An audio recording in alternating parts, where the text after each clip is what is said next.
Welcome to the Sports Lounge. I'm your host, Michael Horn, but the star of our program is a man we call Sultan. The Sultan of safeties, the all-pro defensive end, the acting legend. Yeah, you saw him in Hunter, Land's End, Agent X. He's everywhere. NCIS here just a couple of seasons ago. The one and only Fred Dreyer. Hey, Mike Horn. How you doing? Good to see you. Hope everybody listening in is watching on the podcast or in good spirits. We're often ready to go on another week's incredible gathering of sports thoughts and wisdom. I couldn't have said it better myself, so I'm glad you said that, Fred. That's very good. And I might add that over the next few weeks, we are kind of early taping the show for our big weekend edition. We're taping Tuesdays at 2 o'clock Pacific time in case you want to catch the live video when we do it. Otherwise, the video is always up at YouTube, and it's always up at Facebook Live, among other places. And our radio show, of course, comes to you on CRN Digital Talk Radio, Sports Byline Radio, and Sirius XM. Wow. So settle back and enjoy the big program, as we got a lot to talk about here. We got coaches being fired on the Lakers. We got baseball getting underway and who's going to win and what the early looks of the team look like. We got football news in there. We have a lot of stuff, Fred. We've also got Dan Snyder being caught red-handed stealing money. Oh, boy, that's a big one. He's the owner of is it the Washington Redskins? I can't remember. What's the name of the team? The Washington football team? I call them the Redskins still because I don't think anything they say or do is legitimate. Washington Commanders is what they're going by now. That's what they're going by. You know, I threw out my opinion of what the name should be. Okay. The DC Dragons. Yeah, I think that would have been a good one. The DC Dragons, come on. You got to go with that. You have to. The DC Dragons. You know, if I was sitting on the panel on the commission here in Washington, I would call Dan Snyder, that pencil neck. I'd call him in and say, change the name to DC Dragons, and we'll let you off the hook. Can we still lobby for that? Because, you know, if they sell the team, maybe it'll go through another name change. Yes, we're going to get all the details for you on that one. That one just came up here. We got to analyze that for you and a whole lot more. So settle back, relax. Don't forget to email Fred Dreyer, Fred, F-R-E-D, Dreyer, D-R-Y-E-R, at CRN, as in Championship Radio Network, CRNTalk.com. We'll be back in the Sports Lounge.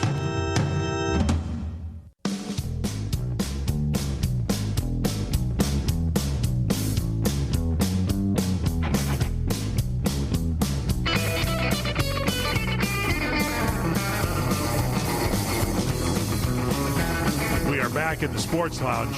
I'm your host, Michael Horn, the star of our show, the one and only Fred Dreyer. Yeah, the all-pro defensive end. Number 89, as we like to call him here at the CRN Broadcast Center and at Sports Byline Radio and at Sirius XM. Hey, 89! There you see, he looked up. See what happened when you happened on us? Number 89. Yeah. He has that number. A lot of people don't know this, but Fred, when he goes to the beach, so he doesn't forget who he is, has the 89 tattooed actually onto his back. You were one of the first football players. And the original size, too. It's amazing. It's just amazing. It's number 89. They go, why would someone do that?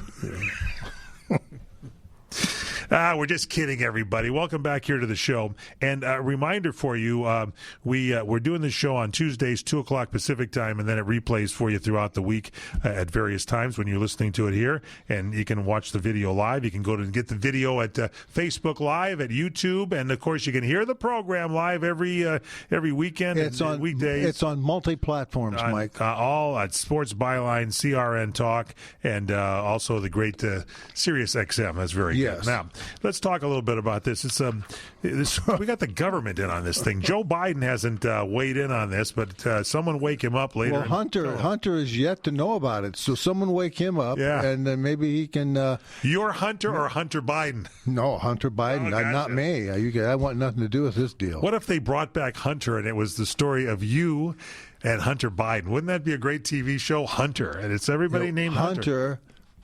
Hunter beats Hunter Biden into a oil slick and throws him into the ocean. Was that in the TV guide? Did you see that? Yeah, that's going to be a great show. You can tape it if you wish. New episodes. And then you can reboot it anytime you want. Now, speaking of booting, here it is. The U.S. House Oversight Committee has sent a letter to the Federal Trade Commission saying that they found evidence that the NFL's Washington Commanders football team, actually last year they were the Washington football team, so let's not get confused. Now they're the Commanders. Commanders are clean. It's the Washington football team engaged in unlawful financial conduct. Oh, no. The letter the AP got hold of, it's the Associated Press. Got to be a mistake somewhere. The committee said the team withheld ticket revenue from visiting teams and refundable ticket deposit from season ticket holders. So that means when you play, when you're a visiting team, and Fred, you can enlighten us on this. Okay. When the Rams came to play in Washington, back when they were the Redskins, not to confuse everybody. We don't play the Commanders. We play the Redskins. You got like half the gate or whatever the percentage is, and along with that, if you have season tickets and they didn't play a game and there's a refund, you got refunds. Apparently, the Washington Commanders have not given back that money. Now, I would argue as a lawyer, if I were one, that, hey, we're talking about the Washington Commanders. We haven't played one game yet as the Washington Commanders, so throw the thing out of court. Don't sell yourself short. I mean, that's pretty good, isn't it? If I needed someone in a pinch, you're the guy. Thank you. That would be my argument, but apparently they're not listening to me. No, it's a good one. So apparently there's a former employee that testified in front of Congress, no less, saying the team had two separate financial books. Oh, no. That's not good. That's not good. One with the underreported ticket revenue that went to the NFL, and one with the full, complete picture of the revenues. You mean, 2 sets of books. 2 sets of books. Hey. Oh, that paper sack. Is there a paper sack in here? We got 2 sets of books for you there, Rocky. We're going to take care of you, huh? Meet me at the Denny's, and we'll exchange books. So they had 2 sets of books, and according now to testimony, Dan Snyder, you mentioned here. Oh yes, the owner of the team was aware of the numbers being shared with the league while also being privy to the actual books and the actual data. Oh no, geez, this is not. This is just a misunderstanding, is all. Did I tell you my defense is this is the Washington Commanders and they has to be thrown out of court, and then Dan should leave town and go live in Bulgaria or something? This is serious stuff, Fred. Well, you would think it is, but here's what's really funny, is that it's happening in Washington, D.C., where all of the mayhem has been happening in the last 15, 20 years. Oh, yeah. So this has got somewhere in here you're going to find Donald Trump. Somewhere in here. Yeah, he'll get blamed for it. Is that correct? He's going to get blamed for it. And so you've got Dan Snyder, who is yet to step out of his plush motorhome up to the microphone and explain himself to the people, to the what is it, Commanders? Yeah. In this case, it was the Washington football team last year, but now it's the Commanders. I'm going back to Washington football team. Did I mention we should throw the case out of court because not known as the Commanders last year when this information was shared? It's tough. This is a tough thing. And here, Fred, just to give you a little bit more information, so just to make it fair for you, apparently with Dan Snyder, the owner, aware that there were 2 sets of books, one that was shared with the league and the other one that had the actual data of revenue, one that had the ticket prices not refunded, not given their half to the other visiting team, or giving refunds back to the season ticket owners that didn't do it, and the other one that they held for Washington. Yeah. So according to this, the practice is known as juice. So this is called, I guess, juicing in a different way. It's called juice inside the Washington front office. They apparently, the Commanders, the Washington football team, and the Redskins call this juice. And if that testimony is correct, this could spell significant trouble for Dan Snyder and for the former Redskins football team and now Commanders. So you mean there could be a haircut in this for Dan?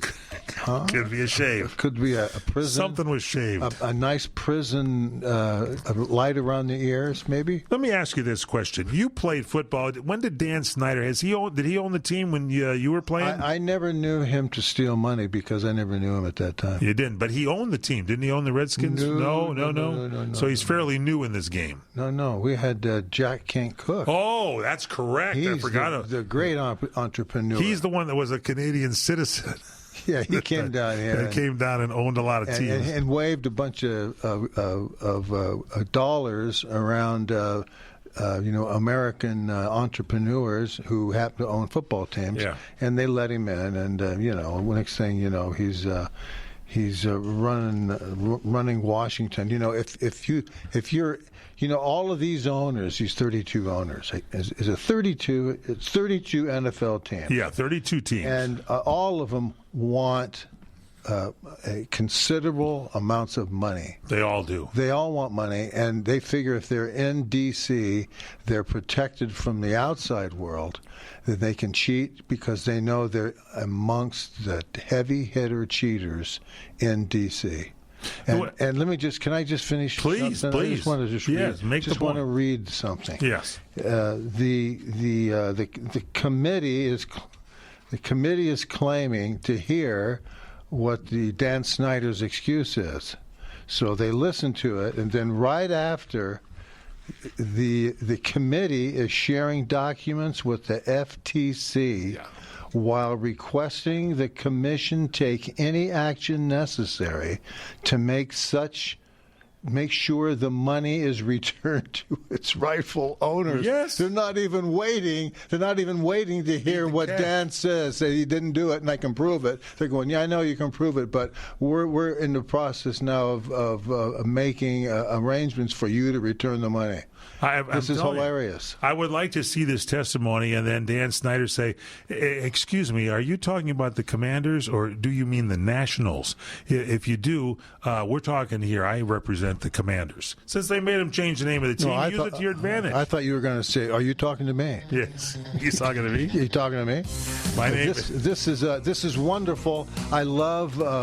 I love D.C., Washington, Commander, Redskin. I love the cheating and I love the backstabbing. I just say there's nothing like it, and the more we can get of it, the better it is for me. You're proud of Dan Snyder, aren't you? I love Dan Snyder, and I know his wife an actress at one time, a long time ago? Don't know. I think she was, and she's she can't show her face anywhere soon. That's for sure. Well, this is a good one. It's a good one over there, and time for you to go out and get some of those uniforms so you can wear either the Redskins, the Commanders, or you could wear the football team uniform. These idiots, what they should have done? What's that? They should have wore the old Redskin uniforms of Bobby Mitchell. That's what I would have him do in court, Fred. You're on my legal team. Thank you. Yes.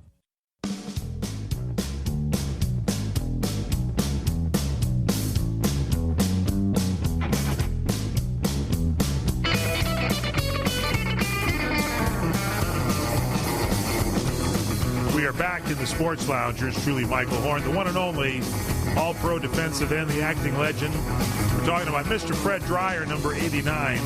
Glad to have him back with us here in studio. Yeah, it's great to be back here, and I'm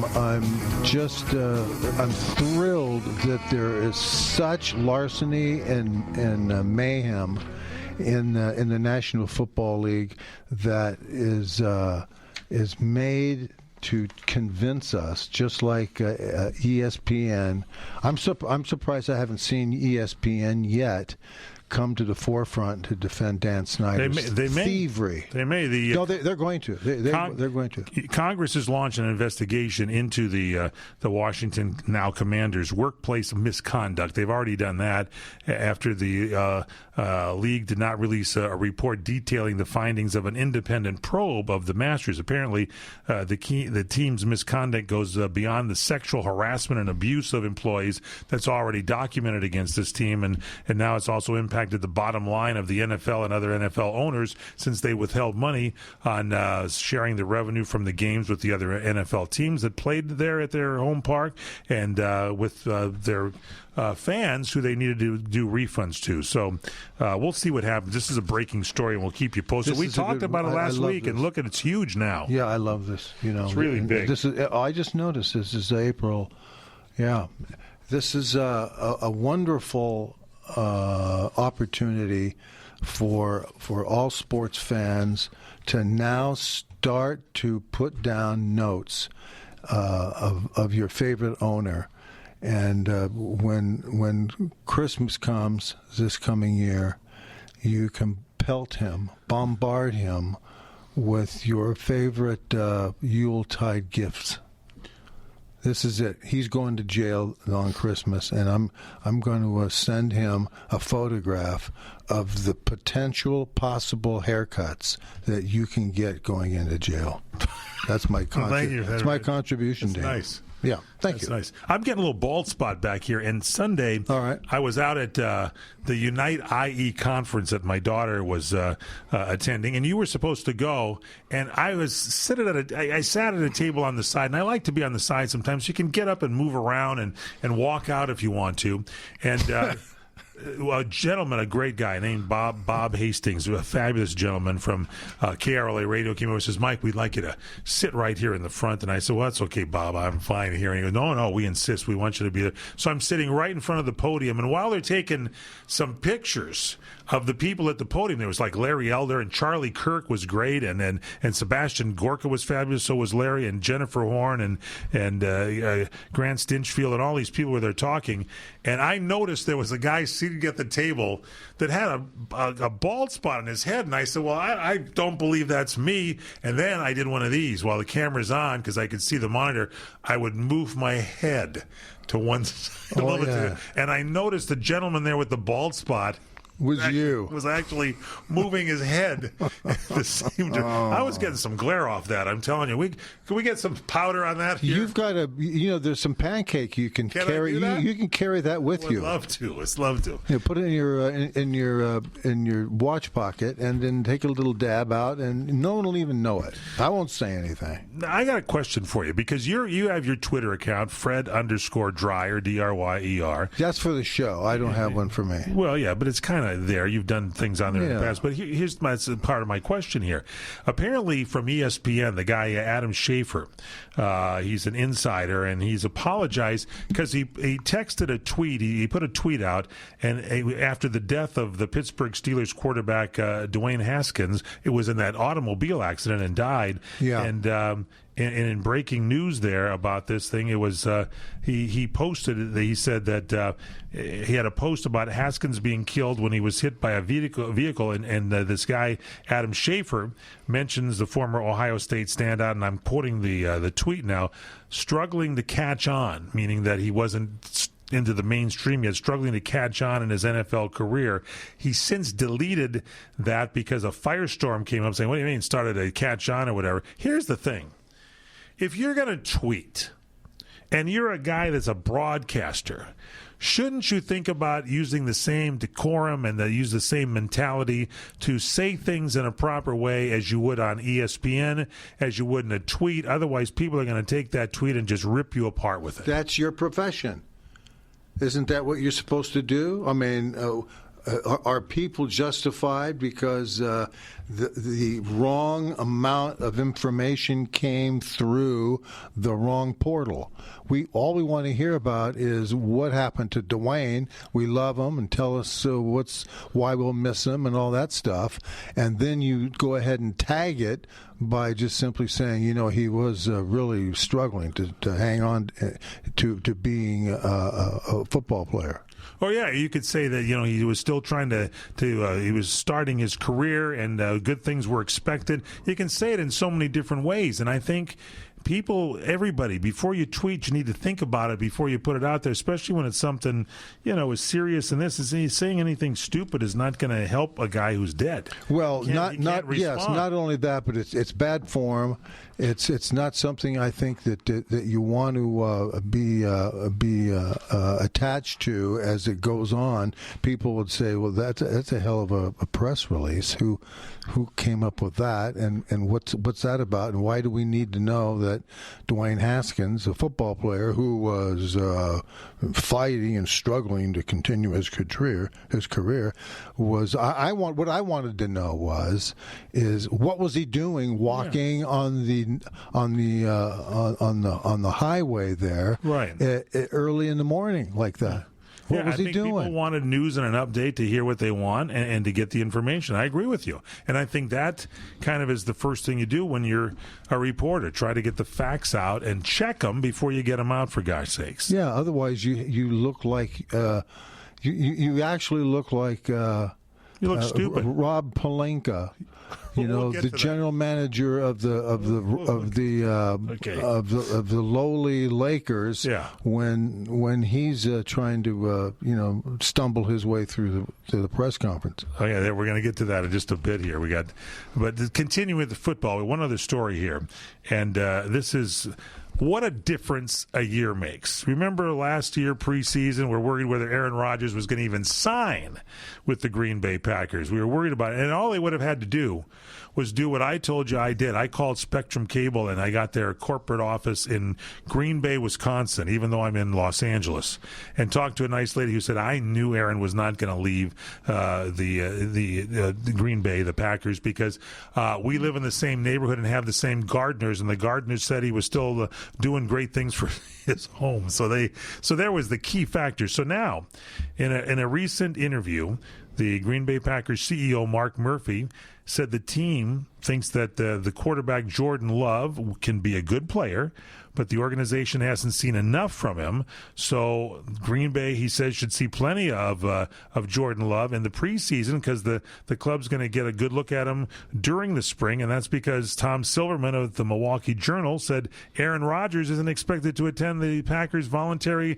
offseason program this year. Last year, they were all bunched up about it. Now, Rodgers isn't expected to play there. He's going to be at the mandatory minicamp in June, but he's not going to be at this other one. He's Aaron Rodgers, for gosh sake. 16 games he played last year.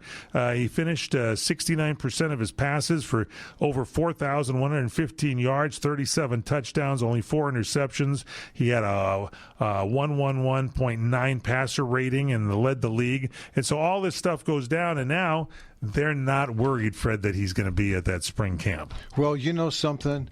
This is yet another opportunity to pile on stupidity, incompetence. The Green Bay Packer organization, from the very moment they knew that what's the quarterback's name? Aaron Rodgers. Every time they knew that Rodgers was not going to show up, what they should have done, they should have championed Love. They should have brought this guy out, introduced him, had a press conference, and say, "This is the guy that we drafted to take this guy's place. If it happens, it's going to be wonderful. If it doesn't happen, that's the way that's life, folks. But this is what we're putting our eggs in this basket. And as far as Brett Favre and his lineage goes, it's safe." With Aaron Rodgers stumbling around, and I'm of the belief that you've got so many people, general managers in the social marketplace that are just choking on what to say and trying to figure out, gee, what do I do now? And should I say something? Should I make a release of some sort? By the way, I just looked at my notes here, today, and it's really great because we're celebrating how bad the Lakers are. That's coming up. I predicted the Lakers would not make the playoff, and I predicted that last summer. Yeah, you did. I predicted. I said, not only will these three idiots bump into one another, they will not have the fortitude and the character to play together and work together to win another championship. As a matter of fact, they're not even going to make the playoffs. More predictions from Fred Dreyer coming up here in the Sports Lounge. I'm saying, I just think the Packers are handling Aaron Rodgers better this year than they did last year. Well, yeah, sure. He signed up. Sure, he signed up. He's getting $52 million a year for 4 years. That's good, and that's fine. He's getting what he wants. That's wonderful.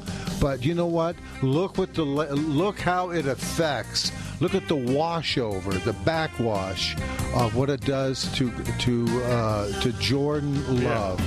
You know, that guy needs somebody to step up and support him. And if I'm the Packers, I'm going to do just that. All right, we'll take a little bit of break, come back. Don't forget to email Fred Dreyer. Fred Dreyer at crntalk.com. Fred Dreyer, D-R-Y-E-R, at CRN, as in Championship Radio Network.com. We'll be back.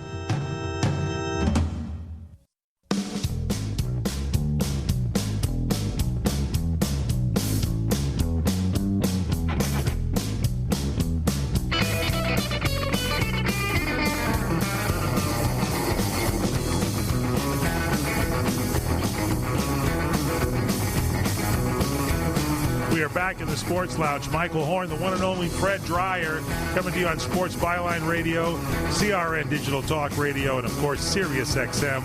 Glad to have you with us here as we go through the week in sports. So we got playoffs coming up, and a lot of people thought the Lakers surefire, champions for 2 years ago now.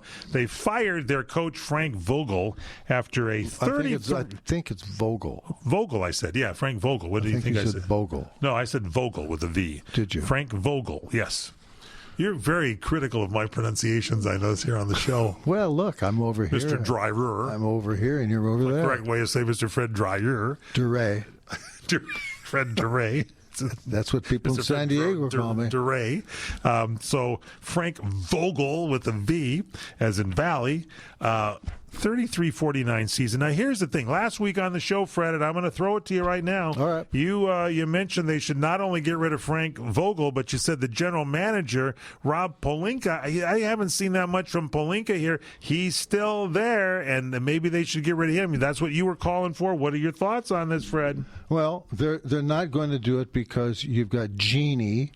I'm writing her name down. Take it easy. I love Jeannie Buss. I know you do, but that's mutually exclusive. Okay. You just lust for her. No, that's not true. That's the fact. I like her style of management. I do. Now, wait just a second. I'll stand by it. No. Go ahead. How can you stand by that statement with this woman in the face of what she just pulled off? Well, here's what I'm going to tell you first. Okay. Looking at her history, let me just have my piece here. Uh-huh. I go way back to when she was handling the Los Angeles Strings, and she took the mediocre jobs and turned them into incredible, great pieces of work. And I think she's the best of the Buss kids to run this team. 32 years ago. Yeah, and she's still the best of the Buss kids. So they've had a bad team. She got rid of the coach.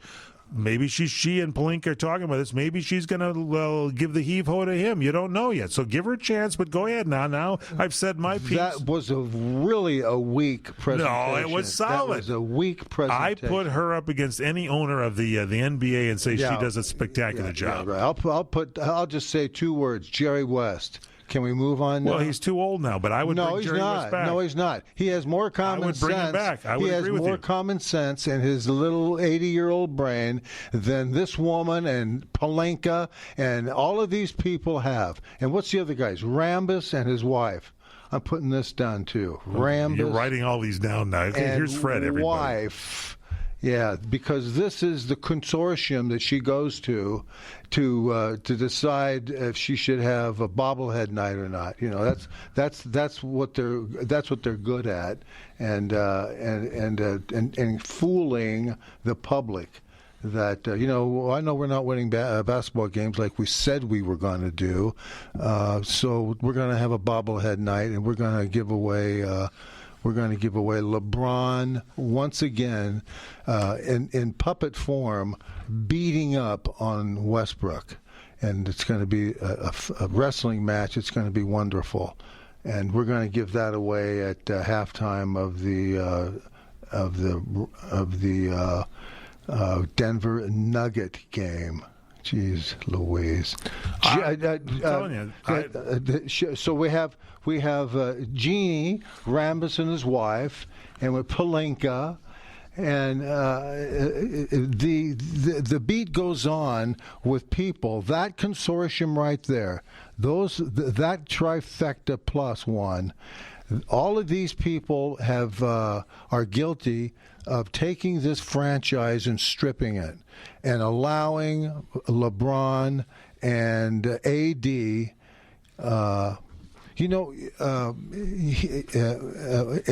Anyway, it reminds me of they walked into the into her office, and she says, "So what do we do?" And they said, "Well, here's what we should do. We should bring in the person that LeBron wants most of all, and AD wants most of all, and that's Westbrook." And it's known around the league that Westbrook doesn't fit in. He can only play by getting a rebound and sprinting the length and going and driving to the basket. That's what he's known for, and he slam dunks. That's what he's known for. He's not going to work within the offensive confines of what Frank Vogel wants, or especially of what LeBron wants, how to run an offense. And you wind up getting a terrible for 82 games. Well, you're talking about Russell Westbrook, and they're saying in a related story that if there is a slim chance that Russell Westbrook will return to the Lakers next season, he drove a stake through the heart of the idea because he took some blame for a disappointing season, but also said he wasn't welcomed by the organization, the coach, even his fellow stars. Sure. He said he was never given a fair chance. So I think he's not going to be back. I think if that's the situation, and I say that the Lakers will come back bigger and better and stronger than ever before because they're going to sit down with it. I don't think they're through. I think Vogel, if he's the scapegoat and the coach that got let go, then that happens. Maybe the GM goes as well, too. It depends who the brain trust is in there. I agree with you. I'd like to see Jerry West back. Palenka's not going to go. I desperately would love to have Jerry back and have him run the show and tell Jeannie to go down to the beach with that actor comedian guy. Well, I think that Jeannie will make some good decisions here. Give it a chance to see what happens. You think something's going to hatch? That's my prediction. You had your prediction about what would happen. We'll see. Okay. We'll see what happens. Are they going to get rid of Westbrook? They have to. They can't bring that guy and that the nucleus of this bad team back again. I agree with you there. I agree. To have people say, we really do care for him, and he really means well, so we're going to let him have another shot at ruining a second year in a row. Yeah, I agree with you, and I think that a good, solid basketball head in there, like Jerry West, would be incredible. That would be it's like a circle to come back and make things happen. So we'll see what happens. You know? Well, for her to have KO'd Jerry several years ago with, I don't think that was not her. Phil. That was not her. Who that was Jim Buss. That was not Jeannie. That was Jim Buss. Jim Buss got rid of Jerry West. Yes. Really? And people stood by and watched that happen. Yep. Oh, I don't believe that's it. What, it's the truth. I don't believe it. It's the truth. How do you know that? Because I know. How do you know? How do you know that? Because Jeannie wasn't owning the team at the time. Jim, so now that she's, now that she's going to get, when you ask who were the people that signed off on Russell Westbrook, it's going to be Jeannie, and it's going to be Rambus and his wife, and it's going to be. Well, Jeannie's the owner now, so give her a chance to see what she puts together. They won the championship 2 years ago. They've stunk the last couple of years. She's got a lot of her dad in her. She's going to turn it around and say, "I'm not putting up with it." She stormed out a couple of games. That's what I'm saying. We'll find out if she has a lot of Dr. Buzz. Jeannie, don't let me down. It's my prediction. Now, we'll see. I got a sale for you here because I know you got some extra cash. So there's a baseball team for sale. And again, I head back to Washington, D.C. Apparently the Washington Nationals, and I think it's a steal, Fred. They're valued at $2 billion by Forbes magazine. And the Lerner family, they've owned the Washington Nationals since 2006. They're exploring the possibility of selling the baseball franchise. Okay. Are you a taker or not? No, I don't want nothing to do with these people. Dave Martinez, the manager, heard about this, and he said, well, your dad, Ted Lerner, said years ago that the family would never sell the team, and now it looks like the team possibly is going to be sold. Well, good. Get them out. Let's get another a mustachioed criminal in there to own the team. Now, there was a survey out. And they surveyed, it was a preview of the upcoming season, the upcoming season's highest-selling teams and games. And they were the highlights were from StubHub. And apparently the Dodgers have the number one most committed fan base of any Major League Baseball team. Now, I questioned that at first because everybody on the East Coast says, well, Dodger fans get up and they leave before the game's over. Yeah, the Dodger fans are committed. 31% of the Dodger fans have purchased tickets to multiple games in the past 5 years on StubHub. California ranks number one on StubHub's list of U.S. states boasting the highest Major League Baseball fans, accounting for 17% of the total sales. The Dodgers-Giants rivalry is the number two most in-demand Major League Baseball rivalry on StubHub. You know what the number one rivalry is? Giants. Dodgers are number two. Giants and Dodgers. So number one would be Yankees and the Red Sox. You got it, buddy. That is it. That's number one, the Red Sox, Yankees.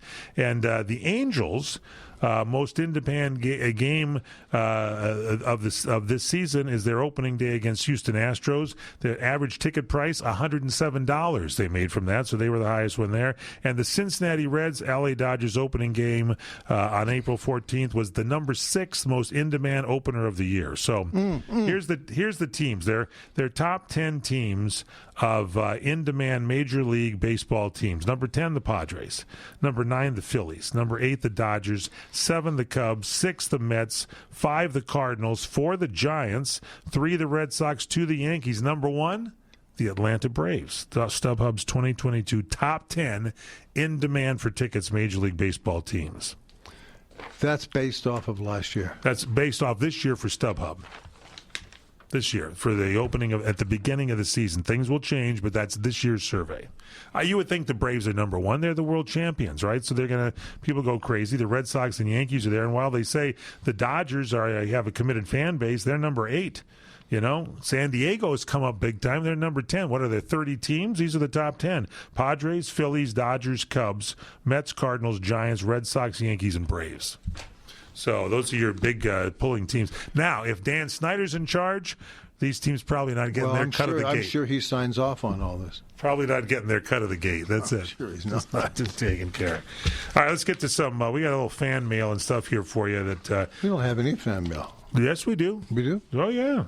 It was given to me probably to surprise you, so we can go through it a little bit. Here is Vicky writes to you, Fred, and says, Mr. Dreyer, I have watched Hunter for a long time. Uh-oh. It's one of the best shows of all times, in my opinion. Oh. I think you and Stephanie made a great pair. How sad to see her leave off the show, but I understand why she did this. It's probably really corny to you, but I just think you're one of the greatest actors of all time. I just wanted to say hello and hope you're doing well. What a wonderful compliment. Thank you. It's from Vicky there, a big fan of yours. And thanks, Vic. You can email Fred Dreyer at crntalk.com, Fred Dreyer, D-R-Y-E-R, at championshipradionetwork.com. Very, very nice. Thank you. ATL fan says, Hunter was one of my favorite old shows. Fred Dreyer was a great actor for an old football player, right up there with Alex Karras. So Alex. I think that's a compliment to you. It's supposed to be. I wouldn't call him an old football player. You can still bring it. All right, we'll get to more. We can do it. We can dig. Yeah, we can dig down. We got it down there. We can put that together. All right, we're going to take a quick break. When we come back, a little more fan mail for you. Don't forget, follow Fred on Twitter, Fred_Dryer, D-R-Y-E-R, Facebook.com/The Real Fred Dryer, and, of course, email him, FredDryer@CRNTalk.com. That's Fred Dryer at CRNTalk.com. This is the Sports Lounge on Sports Byline, CRN Talk Radio, and Sirius XM. We'll be back.